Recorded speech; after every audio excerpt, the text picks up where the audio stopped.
I am joined.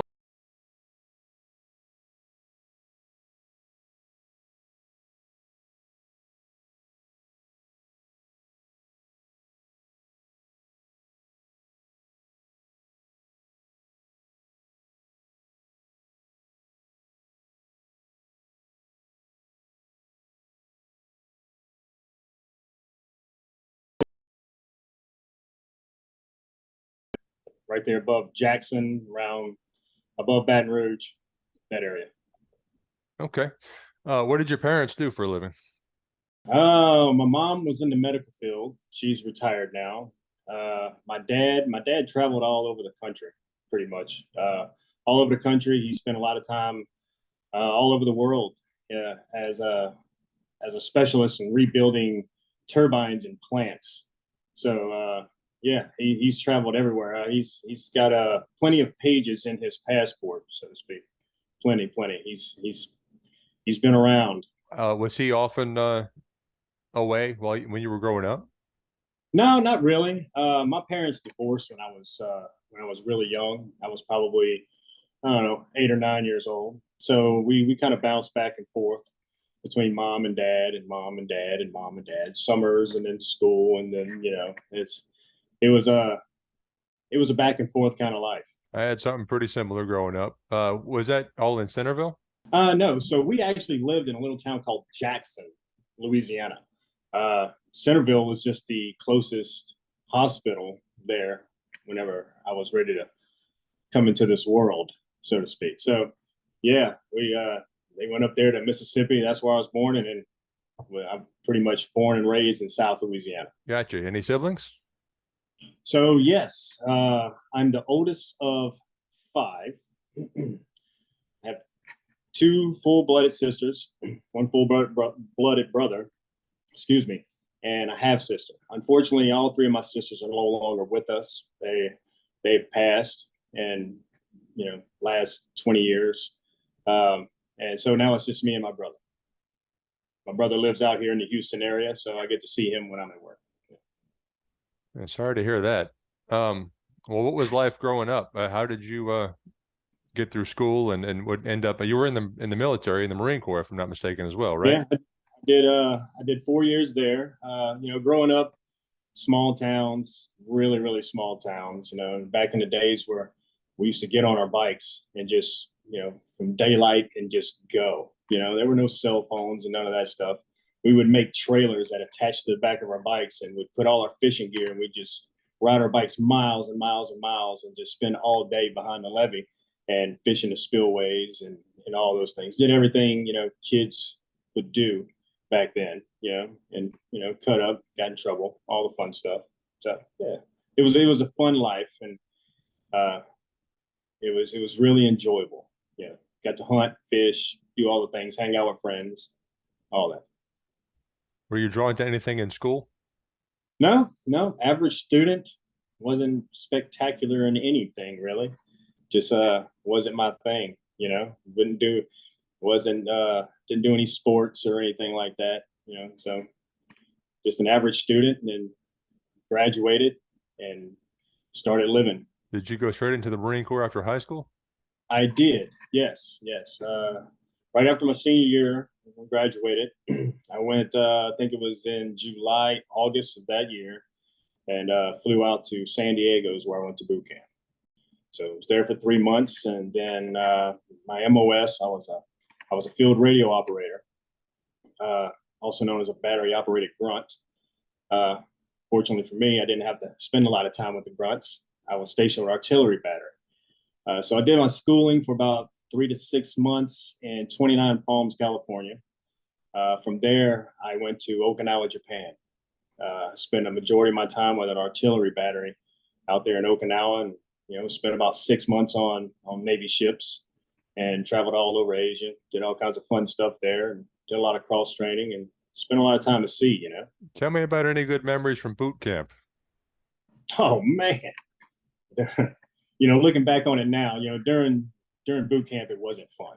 It just wasn't, because you're young and you're so naive and you have no idea what to expect. And now you got these big men just yelling at you and telling you to be the lowest scum of the earth and all these things, and they're just breaking you down just to build you back up. Uh, Looking back on it now is one of the greatest things I've ever done. You know, I can look back on it now and memorize a lot of things that went on, and it was actually fun. You know, at the time it wasn't so fun, but it was, looking back now, it was pretty fun. You know, it was hard, don't get me wrong. No sleep, you know, lots of PT every morning, every day. Getting yelled at constantly, you know, doing things that you had no idea why you were doing it until the very end, and then it all kind of comes together, and they give you the reasons why, you know. And when the drill instructors would kind of smooth out just a little bit towards the end there, and start treating you like one of their own, and you know, and you're no longer scum of the earth. You're actually becoming someone. It was a great thing for me to do at a young age. You know, got me out of the small town. Some discipline. I got a lot of discipline out of it. You know, so I did that and decided to get out and come back into the real world. My stepdad was in the Marine Corps off and on for about 25 years. One of his memories of boot camp was the pugil stick fighting and how much fun he had doing that. Do you recall? Were you any good at that? You know, you do that about, I don't know, 5 or 6 times, right? We do that about 5 or 6 times, and yeah, it was one. It was like the octagon, and they would put you on one end. It was like a tunnel that you run down. You have one guy on one end, you have one guy on the other. Run through this tunnel, and you meet the octagon, and then you just duke it out right there. And I swear to this day, they let him go first, because by the time I come out of that thing, it was like a whack right across the head, and I was smooth out. I woke up and they're looking at me, and I'm like, "What happened?" It's like, "You just got knocked out, dude." And I'm like, "All right, sounds good." Get up, you get back in the line, and you go and you do it again. Yeah, it was pretty fun. It was pretty interesting, you know. But like I said, it built a lot of discipline. It knocked all that kid out of you, you know, that child that you have inside. It trained you to be a soldier, built you up to be a man. It was a great time in my life. It was. Tell me about arriving at 29 Palms, coming from Jackson, Louisiana. So 29 Palms, well, that was for my MOS school, right? Well, I mean, I didn't grow up in the Centerville or the Jackson, Louisiana part. I mean, I kind of moved around with my mom and my dad back and forth, little small towns here and there. But the funny thing is, you know, the way they picked where you go to boot camp is decided by the Mississippi River. If you live on the east side, you go to, you know, Parris Island. If you live on the west side, you go to San Diego. Well, it just so happened I lived on the west side, but my recruiting depot was on the east side of the Mississippi in Baton Rouge. So they let us choose where you want to go. And I'm like, I'm not going to Parris Island. I'm not doing that. You know, I've heard horror stories of Parris Island. I didn't want to do that. So I decided I'm going to go to Hollywood. So that's what they call Hollywood Marines. So you go to San Diego, you know, you step off the plane, and, you know, right before you land, you actually fly over MCRD, Marine Corps Recruiting Depot. It's right there in San Diego. There's a chain link fence between the recruiting depot and the airport. So you watch planes constantly fly over. But as soon as you get off and you walk in and you get in formation and all that stuff, and we're just kids, we have no idea. We're scared. We don't even know what to expect. And then here they come, and they're kind of guiding us in this, you know, in this little room, and they start issuing all these things out and telling us all these rules, and just kind of laying it out, you know, what's going to happen in the next 12 weeks. And then they send you to get haircuts, you know, and they shave your head, and they issue all your gear and all that stuff. And it was pretty laid back, and they showed you the procedures and how we do things. This is what you're going to do and all that. And then you get assigned to a platoon, right? And as soon as they come in, they lay you all down, and you're in the barracks, and you're sitting down, and you're in this group, and the senior drill instructor walks in, and he's just dressed to the T, and you're like, wow, that's really cool, you know. And he's talking to you like a normal person. It's just, you know, these are my juniors right here. And he introduces them all, and he says, if you have any problems, you just come to me and we'll take care of it. And it's all psychological, right? And he said, well, if anybody has any questions, no. And nobody had any questions because we're all scared to raise our hands. I'm going to turn you over to my juniors. Juniors, they're all yours. And as soon as he said that, it was absolute chaos. They started yelling and they're throwing things, and we're just scared. We have no idea what we're doing. We're just running around in circles. all the things, but it was fun. I mean, once you get used to them yelling at you every day, and everything is procedural, right? Everything's there for a reason, and it's just basically repetition over and over and over and over again.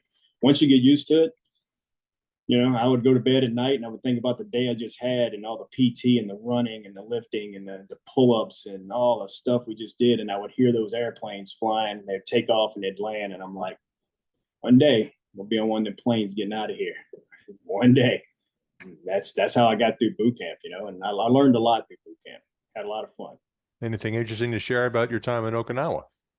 Oh man, Okinawa's different, coming from South Louisiana, where the only place I actually ever went was, Florida for vacation, Biloxi, all those things. And here I am at 18 years old, 18, well, I was 19 at the time.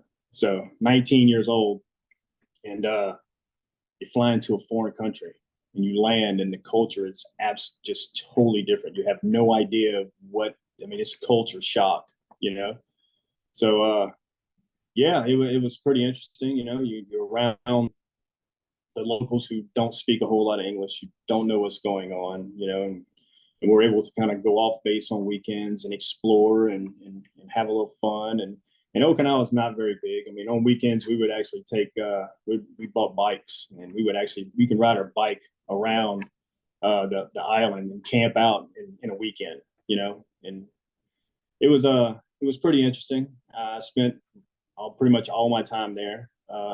Some of the time I was there, I spent 6 months on ship, so got to go all over Asia, Thailand, Korea, Philippines. That was a totally different life, but also fun. You go into port and you have a great time and just visit. Looking back on it now, I was so young and just didn't care about anything. We just wanted to get off and go drink and just party and all that. If I was to go back and do it today, I would pay more attention to the culture and soak it all in with how they live and why they live that way. I don't regret it, but that's one of the things that I wish I could have done a little differently. I don't recall the year or how long he was there. My stepdad was in Okinawa. He was actually teaching the locals how to do country western line dancing and stuff. But anyway, so that's cool. Yeah, you do your 4 years and you get out. What happens next? Yeah. So I had a lot of stuff to get out of my system. I moved to Panama City Beach and partied it up, bartended right there on the beach during a couple for spring break and stuff like that, and then I decided to come on back and get into the river. What we didn't discuss was between my junior and senior year in high school, I was already 18 because I have a late birthday when it comes to the school year. I was already 18, and between my junior and senior in high school, and of course, is how I got into the industry. I had two uncles that were boat captains, and I needed something to do for the summer because I just didn't want to sit around. And my mom was like, "You need to find something to do." I'm like, "All right." So they threw me out to the river with my uncles, and they put me on deck.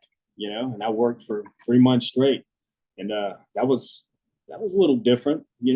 Back then, early '90s. Didn't know what to do, had no clue. The deck crew wouldn't even let me out on tow because they were mad because I was on my uncle's boat, and they just sent a boy out here to do a man's job. They were them hardcore deckhands, So they just made me chip and paint the boat all summer. That's all I did. I didn't even go out on tow. Didn't lift the ratchet. Didn't tighten the wire. Didn't face the boat up. Didn't unface the boat. Nothing. Chips and painting. That was my day. From 6 in the morning till 6 in the evening. I chipped and I painted. And by the time the summer was up, I pretty much had the whole boat done. So that was my first experience on the river. So after I came back from Florida, I decided, let me give it a chance again because I knew the job, right? So I went back to the same company I worked for that summer, and went back on deck and worked my way up through there. What was the company? Carline Management Company. Okay, what say again? Oh, I'm just saying it's just a small family-owned company, right there at the 180 mile board. Yep. What was deckhand onboarding back then? Watching a lot of VHS tapes. safety videos, of course. Carline's a good company. They've always taken care of their people. Don't have anything bad to say about Carline. They put you in a little room, you do your application, they do the interview, and then they put you in a little room and they give you a stack of VHS tapes and say, watch all these tapes. You do all the paperwork. And I mean, it was a stack of paperwork, making sure you test out on these videos and all that. And then they pretty much throw you on a boat. It just so happened I was actually going to get on one boat. I was going to get on the CSS Atlanta to catch my uncle's boat, which is the CSS Arkansas. And they were going to meet, so they were going to drop me off in between. I get on the Atlanta. I had no idea what was going on here. And I'm in the galley. I got my life jacket still on. And they're like, hey, you're not going to sink right here. You can take your life jacket off. I'm like, oh, okay, cool. Take my life jacket off. I got a guy that's all tatted up in the corner over there, and he's just playing guitar. He's got long hair. And I'm like, what the hell did I get into, man? I have no idea. And he looks at me and says, what are you on, front watch, back watch, or swing watch? And I'm like, I have no idea, dude. I don't know. By that time, the captain comes down, and the captain was, if you didn't know him, he was mean as a rattlesnake, And he was one of those captains, when he came down, everybody went to one side of the galley, and he would go to the galley table and he would eat his lunch and he'd go back upstairs.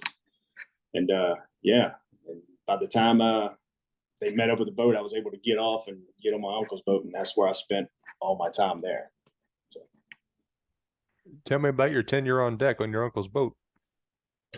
Oh man, well, once I went back, for my first little stint in the summer, when I went back, it didn't take long for me to kind of get back into the swing of things, right? When it came to maintaining the boat, I didn't have a whole lot of experience on the deck because, of course, they didn't let me out there. So I had to learn all that, but I had a lot of good mentors, quite a few of them that are no longer with us, but a lot of my mentors that I had are actually all in the wheelhouse now, quite a few of them. They've moved on to bigger and better things, and they taught me a lot, just learning the life of a towboater. We'd work 14 and 7, and back then I was still young. And it was, you get on the boat and you work 14 days, and then you get off and you just go party and you blow all your money, and you come back for 14 days and you just rest up, you make your money, and you do that for as long as you want to do it. And then it came to the point where I was like, yeah, it's time for me to settle down. So, met someone and kind of started settling down and all that. So then I decided I wanted to get my pilot's license. I had time in to get my pilot's license. So I went to school for that. Had two good friends that were actually going to school at the same time. They had already had their license, and they were both already cut loose, but they were going to upgrade their license. And so we all went at the same time. So I had those guys kind of help me and bring me up to where they were in their license so I could get the same license they had. So we would study. I finally got my license, and then it was up to me to, there was no steersman program back then, of course. It was up to me to learn how to run the boat, how I was, any way I could, So my uncle would train me, I had other captains that, one of them still at Carline to this day, I mean, he's been there, I don't know how long Mike's been there, but Mike Duncan's been there for, I imagine, 20, 25 years or something like that. So he trained me, let me run the boat, gave me a little stick time, gave me some pointers and all that. And it got to the point where I started getting really serious about it. And I went to management, I went to Miss Jan, and I asked her, I said, look, I'd like to come in on my off time and run the boat. She says, well, we're not going to pay you for it. I'm like, all right, whatever. That's fine. I just want to come in a couple of days on my off time and just strictly run the boat. She says, okay, that's fine. So we actually had a couple deckhands that were on the opposite watch on the other boats that had licenses, and I didn't want to step on their toes. So the only boat that was available was actually on nights. So I would get on the boat with Mike Duncan on nights, and that's when all the work was anyway. They did all the dock shifts. They set up the cleaning dock, and boats would come in and do all the shifting. By the time midnight came around, it all kind of settled down a little bit. So then I was able to kind of get off and go do my thing. about 6 months later, I was pretty proficient in what I was supposed to be doing, and they decided to give me a chance. So, and they did. They gave me a chance, and of course, you kind of learn that's trial by fire, pretty much. When you're up there, you don't have anybody behind you to worry about or to watch over you, make sure you're doing anything right, doing anything wrong, stuff like that. So you get up there, you make a whole bunch of mistakes, but you learn from them. And yeah, that's pretty much how I got started in the wheelhouse. Kind of bounced around here and there. I was always on a um, I was always on a mission to learn. So if anything ever popped up in another fleet or tramping up and down the river, I want to go learn that. And they were very, you know, willing to bounce me around and let me learn on a whole bunch of different things. So very appreciative of that. How did your career advance from there? Oh, so from there, let's see, at Carline, I actually started, I was on the CSS Arkansas, was the first boat I worked on as my uncle's boat. And I worked on that boat, and I was able to work my way up to relief captain of that vessel over time. And I have a good friend of mine, Charlie Volker, who was the captain of that boat. And they started running in the West Canal, and he's like, "Hey man, come over here and I'll teach you the West Canal." I'm like, "All right, that sounds good." So we get out there and we was running to the salt mines and all that kind of stuff. And we're running in Houston, and he pretty much taught me all the West Canal. We were in the river. We were in the fleet, and Charlie was getting off the following day. And I told Charlie, I said, "Charlie, you work all day. You go, and I'll take care of the night. Tomorrow's crew change. We're going to get our pilot on. Just do your thing." And it was just to help him out so he can get on the road earlier. So that's what we did. He worked all day. I worked all night. And by the time the morning came, I was tired. And we were at Darrow 175. We're sitting at Darrow 175, and the pilot gets on, and I told Shane, I was like, "Man, I am tired." He's like, "Well, go to bed. I just woke up, and you just do your thing, right?" I'm like, "All right." So I go downstairs, take a shower, get into bed, and my head hit the pillow. I was just off into that dreamland. And there was a whole bunch of commotion going on the boat. I'm like, "What is going on here, man?" I'm like, "What are these guys doing? They need to be quiet. I'm trying to sleep here, And I started getting a little upset. And they started doing it again, and they running around. And next thing you know, the general alarm goes off. I'm like, "Oh, no. Let's figure this out." So I get up, put my jacket on, I run up to the wheelhouse. Tim, when I tell you I got up to the wheelhouse, there was nobody there. And I looked out the window, and all I saw was a bow of a ship. And this ship was coming down on us, and it ended up T-boning the tow that we're in. We were in tow with another vessel, and it T-boned us and sunk a whole bunch of barges. Ended up sinking the boat. I was the last one off the boat, jumped in the skiff and kind of got out of there. But it scared the daylights out of me, And I mean, I'm still on my first issue. I have no idea how I'm going to bounce back from this, but I had to. I had to bounce back. So I took some time off, a couple of weeks, and then I went to Carline and said, "Look, if I'm ever going to do this again, I can't do it in the river." So I decided to move on to somewhere else, and I applied for Maryland Marine at the time. And they strictly just ran canal, They said, we understand, not a problem. I left, went to Maryland Marine. I was there for probably about a year, something like that. Just running the West Canal, every now and then in the river, running to Houston, pushing a couple crude oil barges, running in every little ditch you could possibly find.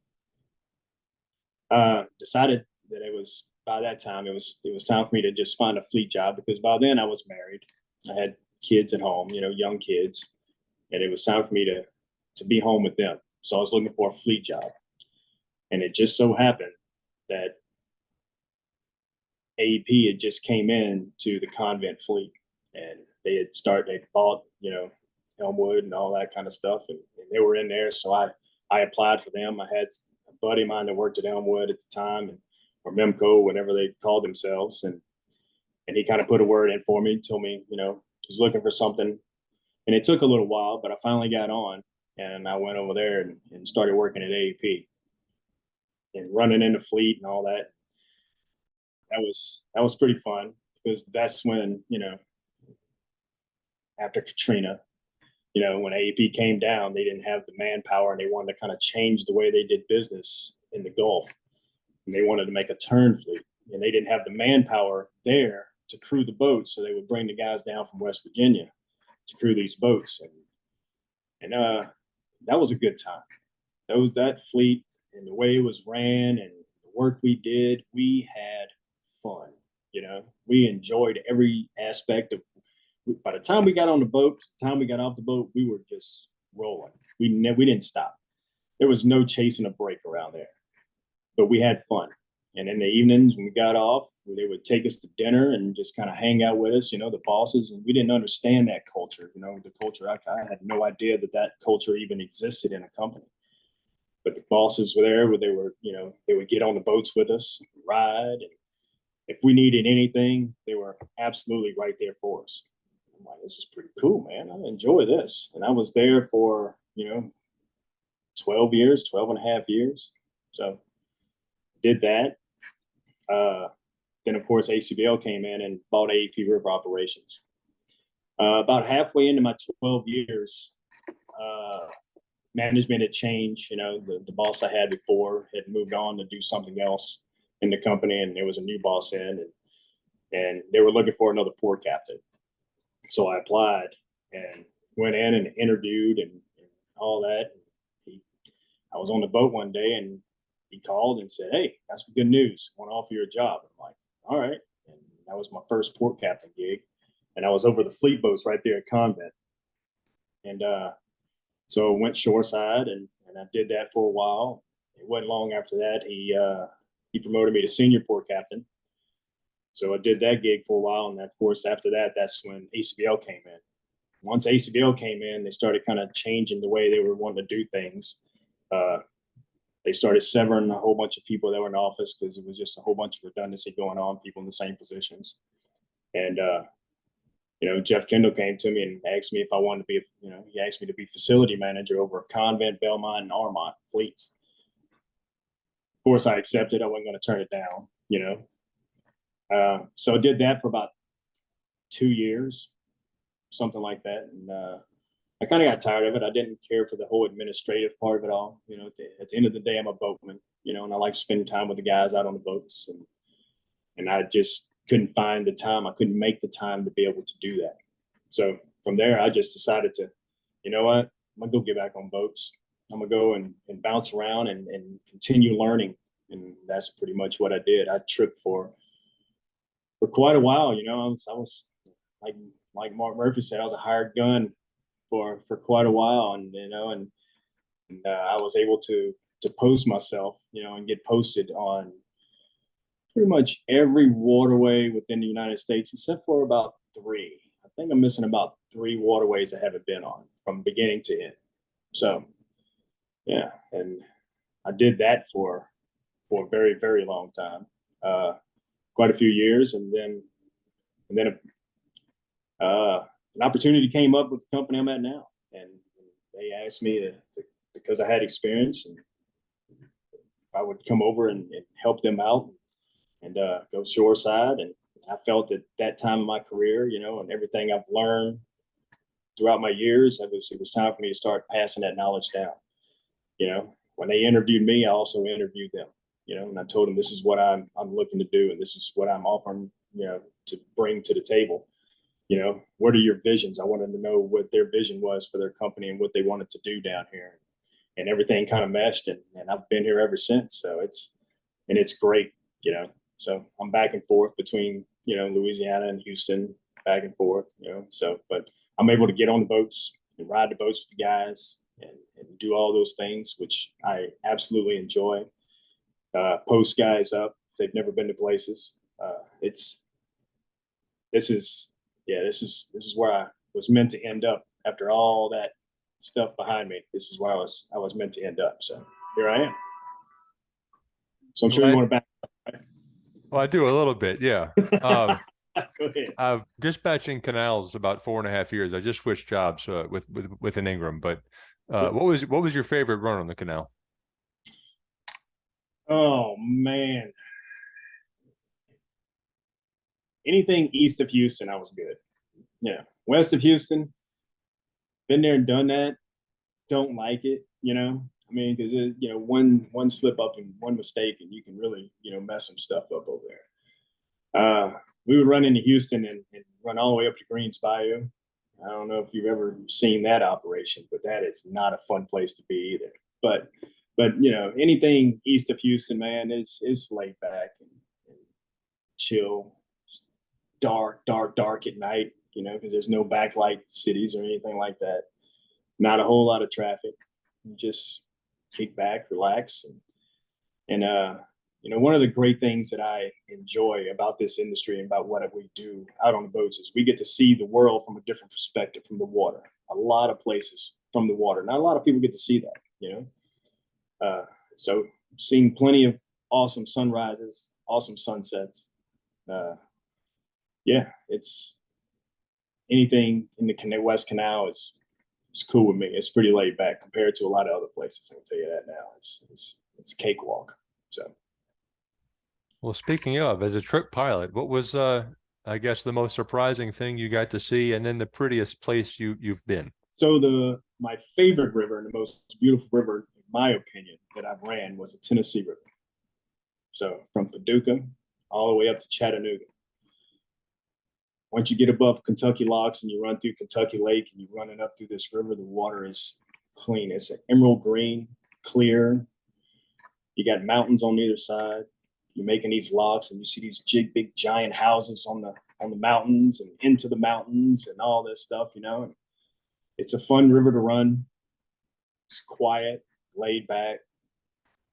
There's some locks up there that can be a pain in the butt, but once you get above, Gunnersville, Alabama, and you start running into Chattanooga, you get to run through the gorge, which is basically mountain to mountain.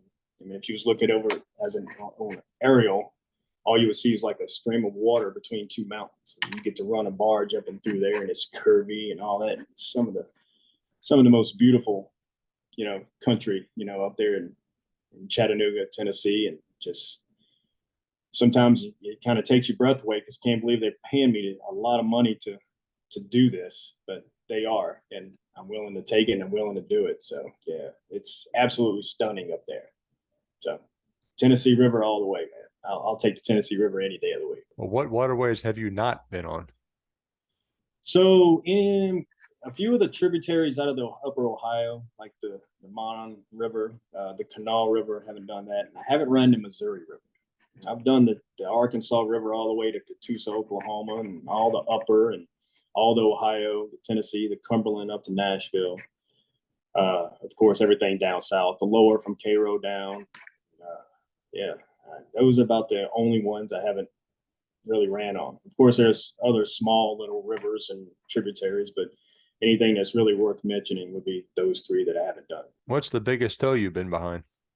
25 loads on the lower. Yeah, 25 barges on the lower. We push 25 loads south and then 30 empties north, coming all the way down to New Orleans and then turn around and going back up with empties. Did that take some getting used to? Yeah. After the first trip, I realized, I just kind of winged it going down there that time. So I might need to get somebody to train me. But, the good thing about tripping around is, I'm not the only one that trips around. You got a lot of old retired captains, heavy tow captains that, some of them been doing it for, 40, 50 years that I had the pleasure to ride with, ride a towboat with and hear their stories and get taught by them, lessons. And I mean, it's phenomenal. One captain I rode with he's 84 years old, still running the daylights out of a boat, man.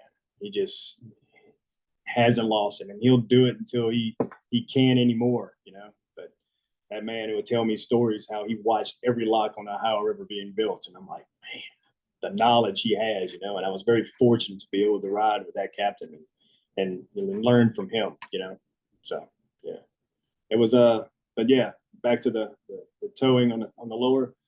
It's not fun, man.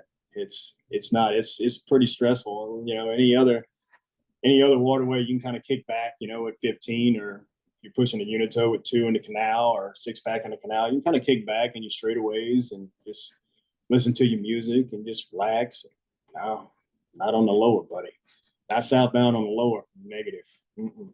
No, you're always up here. Your alert level is like maxed out, because anything could happen at any time. So it was pretty stressful coming on down. And of course, going up too is not fun either. So those guys that run them heavy tows up and down that lower Mississippi River, they deserve every penny they get and more. I can tell you that right now. That's some champs right there, man. Good guys. Well, aside from getting run over by a ship on your first issue there, anything else kind of crazy occur over the years like that? Nope. That one there, that pretty much takes the cake. Haven't had anything like that happen. That kind of stuff really doesn't happen every day. It was a fluke. We were in the wrong place at the wrong time. Not our fault. But no, nothing crazy. No, not like that anyway. Yeah, very thankfully, that does not happen every day. That is So, right. so tell me about family. I know you got 2 little kids, huh? Yeah, I actually have 4. I have 4 kids. My first wife, I have 2 daughters by. They're 22. My oldest daughter just turned 22, and my youngest daughter, she'll be 20 in April. And of course, my second marriage, I have 2 boys, and they're 10 and 8. What are they all up to these days? Obviously, school for the youngest ones. Oh yeah, them 2 boys of mine, man. Of course, they get all their brains from their mama, but Without a doubt. Yep. without a doubt, there's no doubt in my mind. No doubt. They're very athletic. Those 2 boys, man. They're all they do is swim. It was just a couple years ago, and they wouldn't even get in the deep end of the pool without floaties on, and now they swim competitively. With kids their age and older. It's like, man. I mean, it's like they woke up and they were fish. But of course, they're in school and they do their thing. My 2 daughters, they're just doing their thing too. They haven't quite figured out what they want to do with their lives yet, but so. Is there anything to suggest yet that the youngest 2 might follow you into the industry? I'm not the type of person that's gonna push them towards it, and I'm not also gonna prevent them from doing it. I'm gonna allow them to make their choices however they see fit. If that's what they want to do, awesome. Uh, I'll mentor them just like my uncles mentored me. Coming into this industry, if that's what they want to do.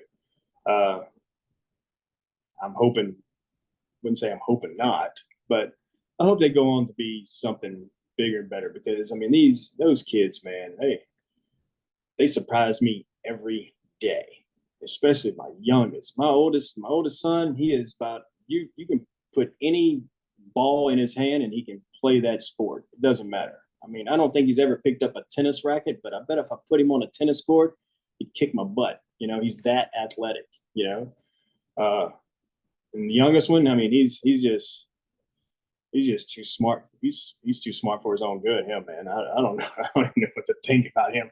It's hard to even hold conversations with that kid. It's like, what?